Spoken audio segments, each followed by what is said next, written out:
France, Sarkozy condamné, le tombeur de Kadhafi en sursis. Nous nous interrogeons.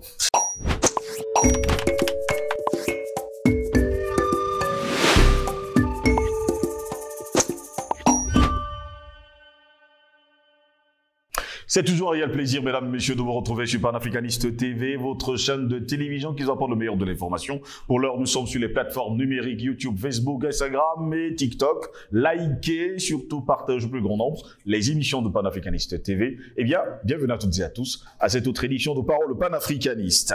2 ans après une condamnation sans précédent en première instance, la Cour d'appel de Paris a condamné le mercredi 17 mai dernier à 3 ans de prison, dont 1 an ferme, l'ancien président de la République, Paul-Stéphane Nicolas Sarkozy, dans le cadre de l'affaire dite des écoutes liées au financement de sa campagne victorieuse pour l'élection présidentielle de 2007. Son avocat historique Thierry Herzog et l'ancien haut magistrat Gilbert Azibert ont été condamnés aux mêmes peines. La Cour d'appel a en outre prononcé une interdiction des droits civiques de 3 ans pour Nicolas Sarkozy, ce qui le rend inéligible, ainsi qu'une interdiction d'exercer de 3 ans pour Maître Herzog. Après l'annonce du verdict, l'ancien président, âgé aujourd'hui de 68 ans, a quitté la salle d'audience sans faire de déclaration. Il a annoncé ce pouvoir en cassation par la voix de son avocate Jacqueline Lafont, qui a qualifié la décision de justice de stupéfiante. Nicolas Sarkozy est innocent des faits qui lui sont reprochés, a-t-elle déclaré, ajoutant « Nous irons jusqu'au bout du chemin judiciaire ». Nicolas Sarkozy est le premier ancien président de la République condamné à de la prison ferme. Son ancien mentor et ex-chef d'État Jacques Chirac s'était lui vu condamné à 2 ans de prison avec sursis dans le dossier des emplois fictifs de la ville de Paris à l'issue d'un procès historique. C'était en décembre 2011. Eh bien, le 1er mars 2021, Sarkozy avait d'abord été condamné à 3 ans d'emprisonnement en première instance, dont 1 an ferme pour corruption et trafic d'influence. Cette sanction inédite avait soulevé l'ire de son camp qui avait crié haro sur le parquet national financier, le PNF, ce dernier se défendant de faire de la politique. L'ancien président, qui n'a eu de cesse de clamer son innocence, avait immédiatement fait appel. Au premier jour de ce nouveau procès, le 5 décembre 2022, il avait affirmé être venu défendre son honneur bafoué, assurant n'avoir jamais corrompu qui que ce soit. À l'issue des débats, contrairement au jugement en première instance, l'accusation n'avait pas requis de prison ferme contre lui. Tout en parlant d'une affaire d'une gravité sans précédent au cours de la Ve République, le parquet général a demandé 3 ans de prison totalement assortis du sursis pour les 3 prévenus. Le ministère public avait en outre réclamé une interdiction des droits civiques de 5 ans pour Sarkozy et M. Azibert, aujourd'hui âgé de 76 ans, ainsi qu'une interdiction d'exercer la profession d'avocat pendant la même période pour Maître Herzog, comme je le disais, âgé de 67 ans. Eh bien, cette décision est attendue alors que l'ex-homme fort de la droite sera rejugé en appel pendant l'automne dans l'affaire Big Malion. Et il faut le dire également qu'il se trouve sous la menace d'un 3e retentissant procès. Le PNF a requis jeudi dernier son renvoi en correctionnel dans l'affaire des soupçons de financement libyen de sa campagne présidentielle de 2007. Ce dossier complexe ne comporte pas de preuves indiscutables de financement occulte, mais un faisceau d'indices graves ou concordants, documents, témoignages, éléments financiers et bien d'autres encore qui ont conduit la justice française, eh bien, à mettre Nicolas Sarkozy en examen pour corruption passive, financement illégal de campagne électorale, recel de fonds publics libyens et surtout d'associations de malfaiteurs. Plusieurs de ses proches collaborateurs comme Claude Guéant et Brice Hortefeux sont également mis en cause. Ce dossier judiciaire, qui met également en cause 3 anciens ministres de Nicolas Sarkozy, est indirectement à l'origine de l'affaire des écoutes. Là encore, nous attendons l'automne avec beaucoup d'impatience pour voir ce qui va en ressortir. Et d'ailleurs, sur le continent africain, c'est une joie mi-figue, mi-raisin, parce que pour bon nombre d'Africains, pour ce qu'il a fait à Muammar Kadhafi, à Laurent Gbagbo, eh bien, il mérite bien plus que la prison. Voilà pourquoi nous nous interrogeons. France, Sarkozy condamné, le tombeur de Kadhafi en sursis, nous nous interrogeons. Pour répondre à nos questions, nous sommes avec Patient Parfendome. Il est homme politique, UPCiste. Il est notre invité ce lundi matin. Patient Parfendome, bonjour, bienvenue à vous. Bonjour Steve Joslingos, bonjour à nos millions d'internautes, bonjour à nos techniciens, bonjour à toute l'Afrique libre, à notre vaillante diaspora. Une pensée pour le peuple libyen et le peuple ivoirien, humilié pendant cette année fatidique, je crois de 2002, c'est quoi, ou 2012 2010-2011. Voilà, 2010-2011, par ce criminel de guerre que j'ai nommé M. Nicolas Sarkozy Nagui de Boxa. Cet individu est un criminel qui n'a aucune morale. C'est un vrai gangster, un brigand de grand chemin. Et je crois que nul n'était les accointances de la justice française. Il aurait déjà été condamné à des peines privatives de liberté lourdes, assez lourdes, parce que par rapport au droit français, ce qui lui est reproché est assez grave. Oui. S'il ne s'appelait pas Nicolas Sarkozy, ancien chef d'État français, il aurait été traité comme un vulgaire criminel. Et je crois que ça Floris Mélorgis qu'il aurait dû loger pour très longtemps encore. Mais maintenant, on comprend très bien que la France elle est embarrassée dans son orgueil. Elle se rend compte au grand jour qu'elle a eu mis la tête de son État, un véritable petit bandit mafieux. Parce que c'est ça Nicolas Sarkozy. Et bon, je crois que la justice est un peu embarrassée. Elle prononce ses peines à minima pour sauver un peu les apparences. Mais en réalité, nous faisons face à une affaire assez grave d'un mafia, d'une mafiosie, la gangrette est léger pour ce que M. Sarkozy a fait en France. Et bon, je crois que la France est très embarrassé avec ce cas Sarkozy. C'est pour cela que vous voyez, on essaie d'endiner entre lui, avec emprisonnement avec sursis et des condamnations fermes. Sauf que malgré ces condamnations fermes, il n'ira pas en prison. Peut-être il va se balader avec un bracelet électronique. Mais c'est insuffisant vis-à-vis vraiment... Pourtant, il parle d'une année ferme. Oui, mais ferme, il n'ira jamais en prison, vous allez le voir. Ils ne vont pas le foutre en prison, on va le mettre chez lui avec un bracelet électronique peut-être. On l'a fait la dernière fois, mais pourtant il était sur le continent africain. Il se balade le conseiller d'Alassane Dramane Ouattara. Vous voyez donc les complicités. La France a mal. La France se rend quand même... Dans leur...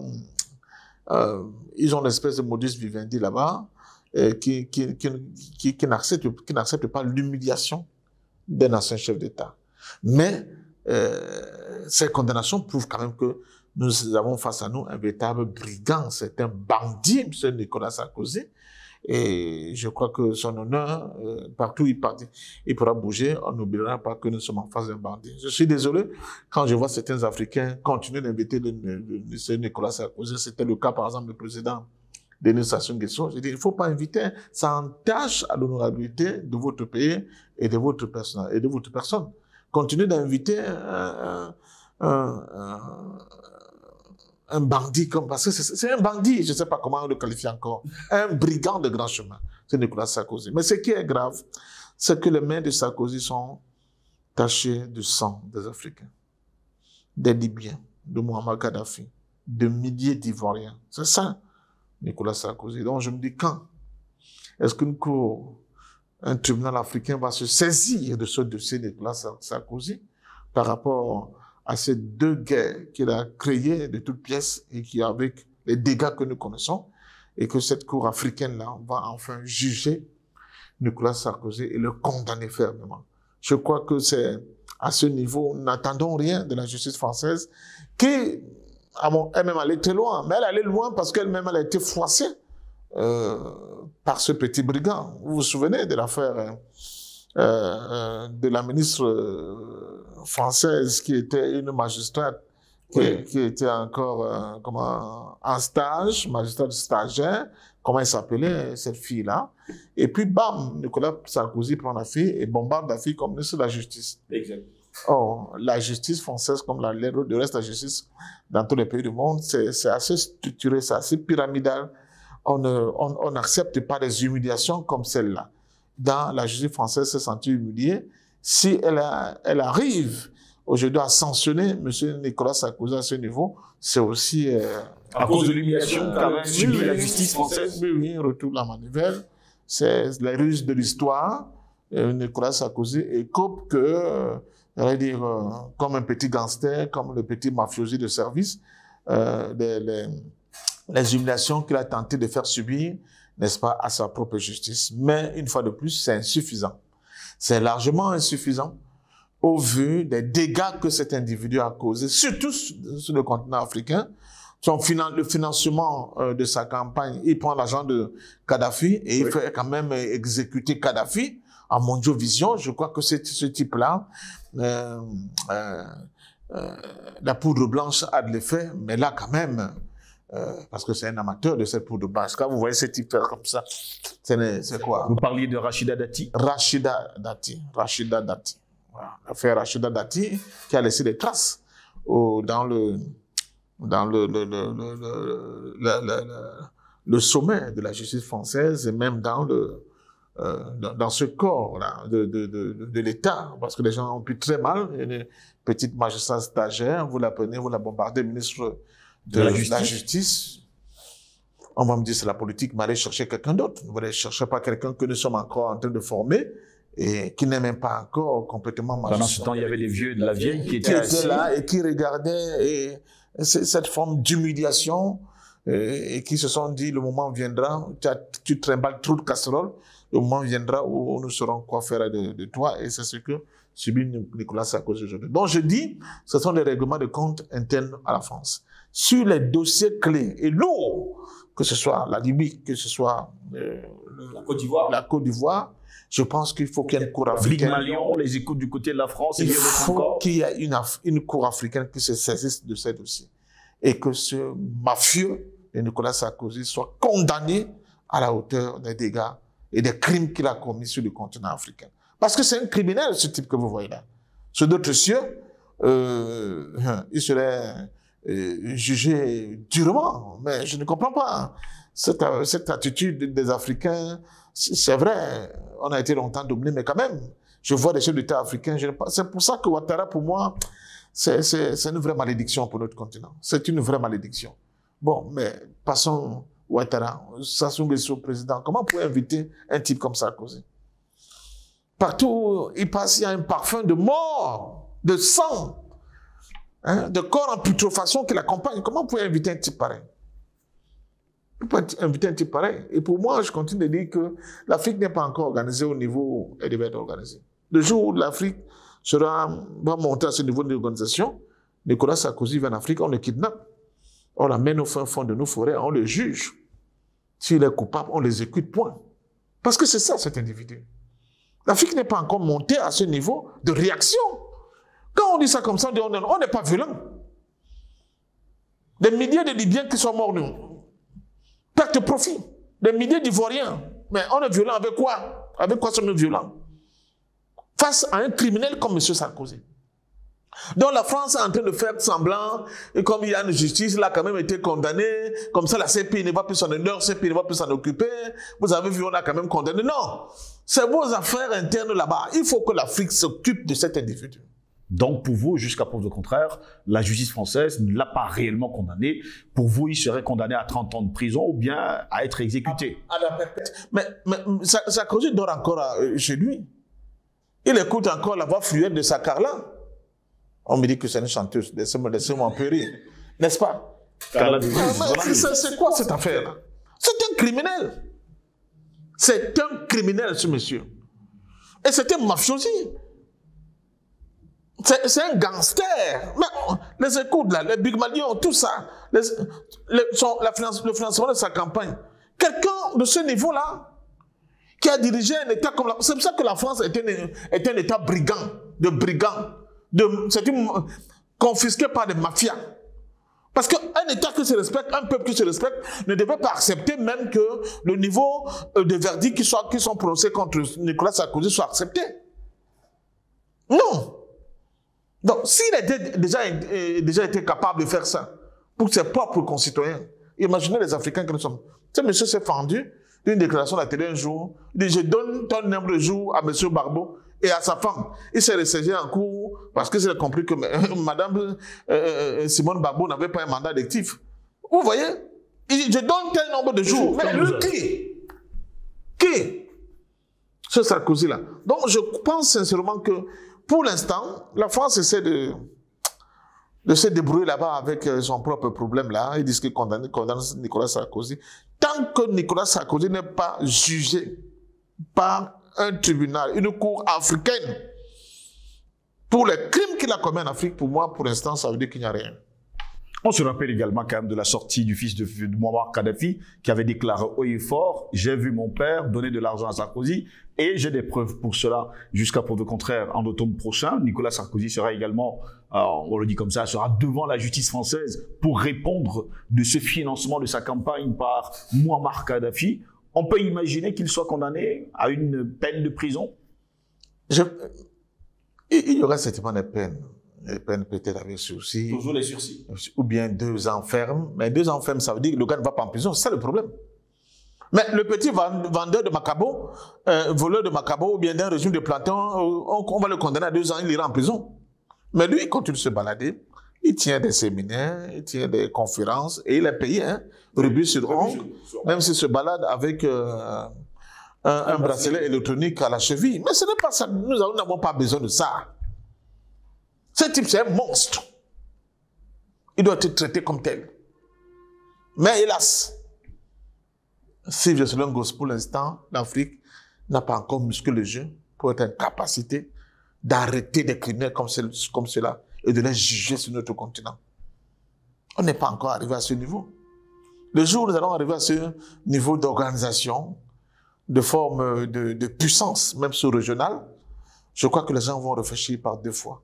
Et la France va rester sa comédie là.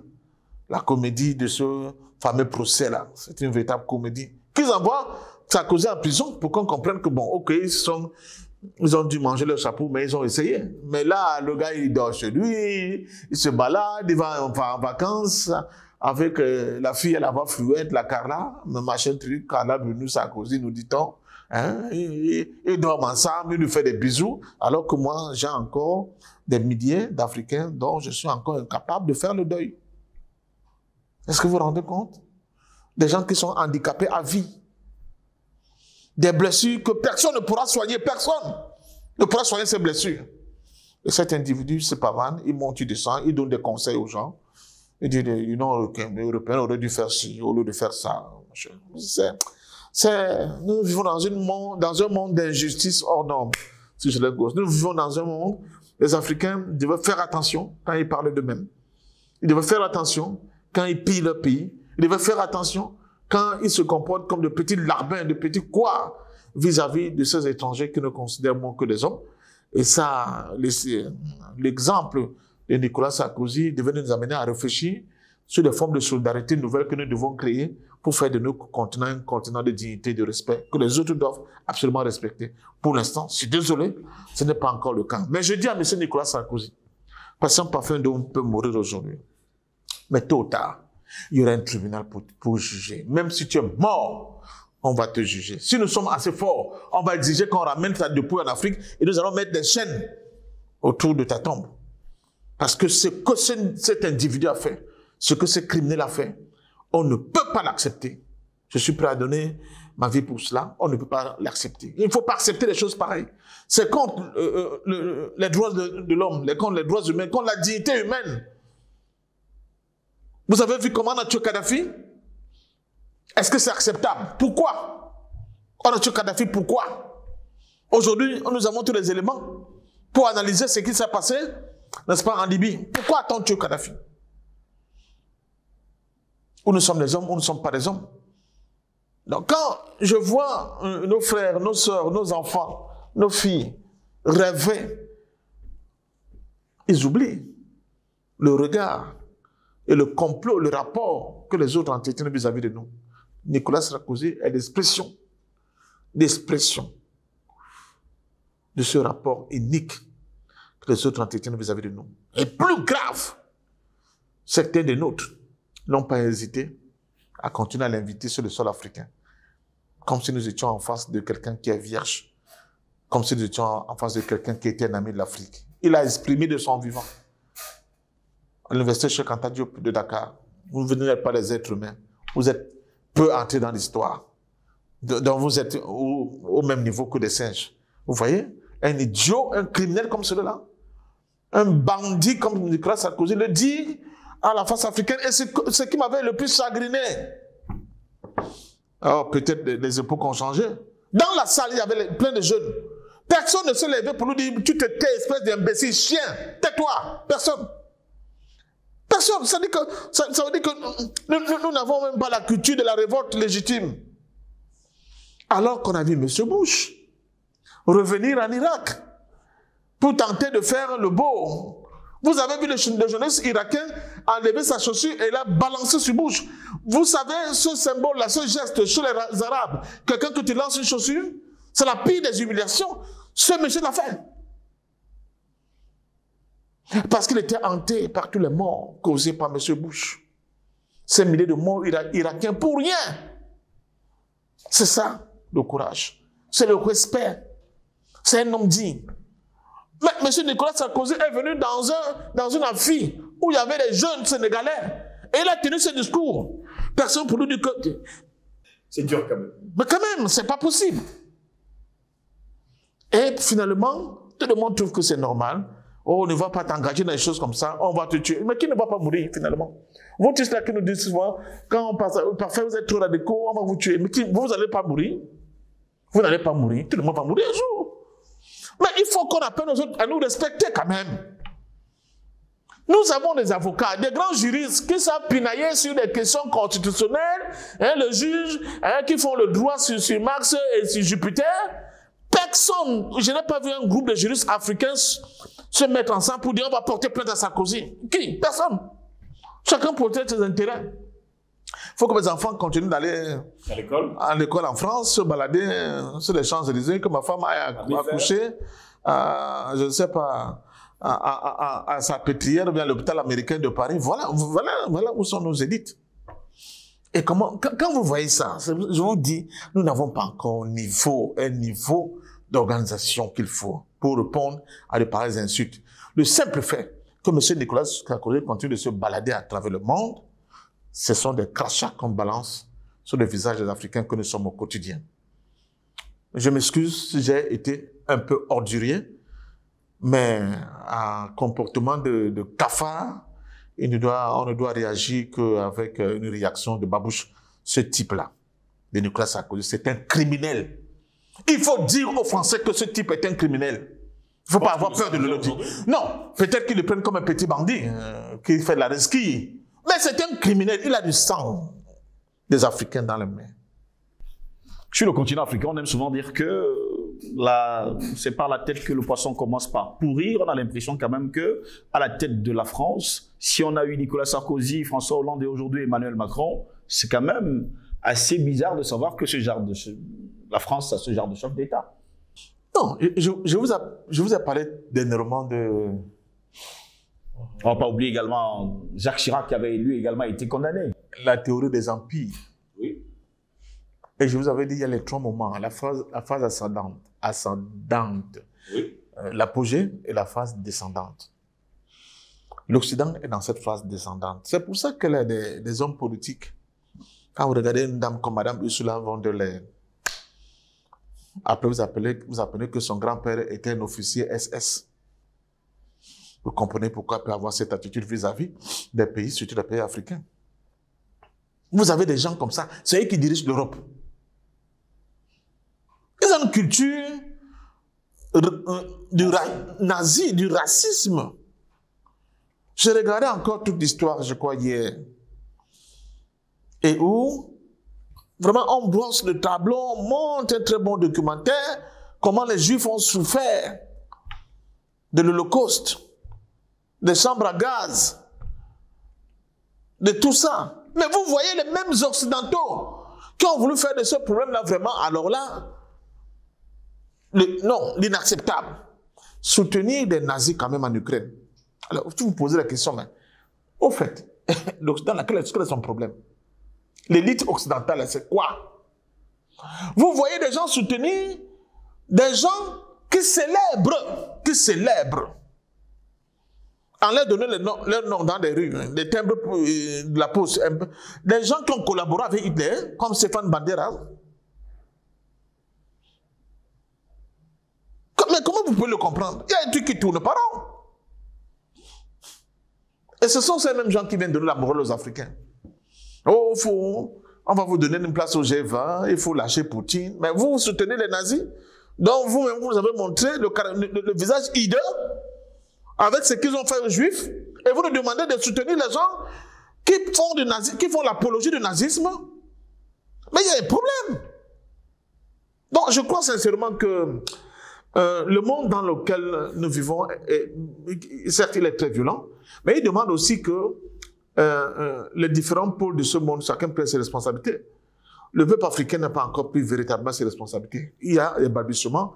Fossé Askan Touadéra, Assimi Goïta, peut-être Ibrahim Traoré, parce qu'il a dans des difficultés, je ne sais pas si c'est une idéologie et une vision politique qui lui est propre. Mais hors de là, on ne voit pas beaucoup de choses bouger. Hein. On voit encore les choses comme ce général nigérien qui a dit oui, nous sommes avec la France, nous sommes avec les États-Unis, nous ne sommes pas comme les idiots maliens là. Dans bientôt, ils vont manger leur godasses et nous, on sera bien parce qu'on sera heureux. La France, les États-Unis, l'Angleterre, l'Allemagne nous protègent. Vous voyez un individu comme celui-là qui s'exprime comme ça. Vous vous dites, mais finalement, on a un problème. Donc, je continue, je réitère le fait que tant que ce criminel de Nicolas Sarkozy ne sera pas jugé par les Africains, de véritables patriotes africains, pour tous les crimes qu'il a organisés et conduits en Afrique, alors là, bon, on dirait que De Gaulle n'a jamais été jugé. Un autre brigand, on dirait que le plus grand criminel, surtout envers l'Afrique de tout le temps. Parce que nous, on nous dit il n'a pas tué les Africains comme Léopold II. Hein? On est d'accord? On est d'accord. Voilà, non, pour nous, notre monstre, c'est Léopold II, là. Donc, il ne faut pas souvent qu'il y ait des divagations. Il faut que nous soyons focus vraiment sur nos véritables bourreaux. Léopold II, criminel devant l'Éternel. De Gaulle, on continue de barboter encore dans ces chaînes que ce gars-là nous a enlacées. Le français CFA, on continue de gérer avec ces deux complices-là. N'est-ce pas, Pleven et l'autre. Je ne suis pas obligé de retenir le nom. Voilà. Voilà le monde dans lequel nous vivons. On ne parle même pas de la période de l'esclavage.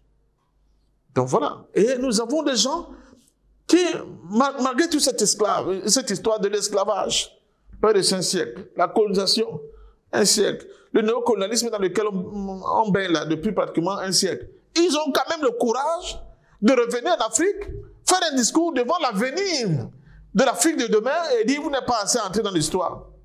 Putain de merde. Donc voilà, donc je crois sincèrement que je m'excuse auprès de nos téléspectateurs qui m'ont trouvé un peu excessif, mais vraiment. On vous comprend bien, patient, parfait. Donc merci d'avoir été des nôtres encore ce matin. C'est moi qui vous dis merci. Je dis, ils ont les armes, ils nous tuent, ils créent le Covid, ils créent toutes les maladies, les Ebola et tout ce que vous voyez là, qui nous déciment. Mais nous, de temps en temps, on aura la possibilité, à travers vous, de leur dire une petite vérité. Cette vérité-là, qu'ils le sachent, tôt ou tard, ils paieront. Ils paieront. Tôt ou tard, tant que le monde existe et que la planète existe, la planète Terre, et qu'elle tourne autour du soleil, one day, ils vont payer.